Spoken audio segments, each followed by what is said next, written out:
Hello and welcome to the start of the week, Monday's East Midlands Today with me, Ellie Chamberlain. Good evening. First tonight, the head of the independent review into last year's disorder in Leicester has given this programme his first interview. Lord Ian Austin's appealing to people on all sides to speak to him and to work together. But he's already having to defend his impartiality. And today a separate inquiry began into what caused last year's violence. Well, our social affairs correspondent Jeremy Ball is on Belgrave Road for us this evening. Jeremy, what's Lord Austin trying to achieve? Next tonight, the first phase of a major redevelopment project in the centre of Derby has been completed. Springwell Square at Becketwell has been officially opened today. It's just the first stage of a transformation that could create hundreds of jobs and generate millions of pounds for the city's economy. Owen Shipton has more details. A new start for the... Noticed heavy rain and flooding have caused disruption across parts of the East Midlands. This was the scene on an extra £10 million is to be spent improving Lincolnshire's road network. The County Council says it's been... Next, you may have been there, it was an incredible weekend of live music in Leicester as the city hosted Radio 2 in the park. More than 70,000 people packed into Victoria Park to watch the likes of Simply Red, Sam Ryder and headliner Kylie. The festival was the biggest music event Radio 2 has ever put on outside London. Emily Anderson was there. Radio 2 in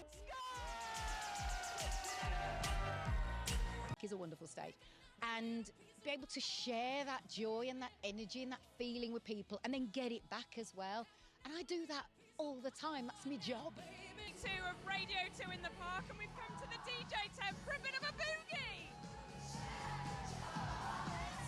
Joins me now. Emily, it looked such an amazing weekend, but there were some problems last night for people getting home, weren't there? Yeah, that's right. Just before the headliner, Kylie, came on last night at Victoria Park, there was a big notice put on the screens to say that there were no trains running on the Midland Main Line, north and south from Leicester Station. What it meant was that people that had got on the train had to find an alternative route home or wait at the station for the problem to be resolved.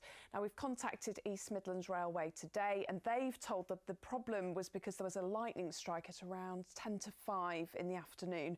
Now, the line reopened between Leicester and Derby at about 9 o'clock, which was when the concert finished, and the signal fault, which was also causing a problem, was rectified early this morning. So it's just unfortunate timing with that. I mean, you were there all weekend, Emily. You gave us coverage all weekend from it. I mean, sum up the atmosphere for us. It looked incredible. It really was. It was amazing, Elise. And it was just fantastic for the East Midlands and for Leicester in particular to have the juggernaut that is Radio 2 in town. Radio 2 embraced Leicester and Leicester embraced Radio 2.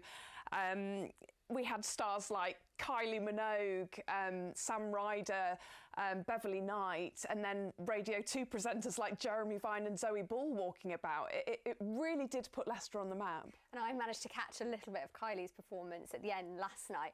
I mean, it was such a show, wasn't it? It really brought Leicester to life. Yeah, I mean, even seeing it on telly looked amazing. Yeah. I was lucky enough to be in the crowd for that. I'm not ashamed to say, you can probably guess. Sam Ryder. Yeah, it was Sam Ryder. Now, if you've missed any of the performances from the week... We'll be going back to Radio 2 in the park in a moment, but from our music stars to one of our own stars. Colin is here in the studio with the sport. I'm not matching Kylie. I'm not. To Radio 2 in the park. Now, she sold 80 million records worldwide and is the first female artist to have #1 albums in the UK across 5 decades. Who are we talking about? Of course, Kylie. The pop superstar closed the BBC Radio 2 event last night, but not before she'd seen a special creation of herself made by a mystery Leicestershire knitter. Victoria Hicks has this report.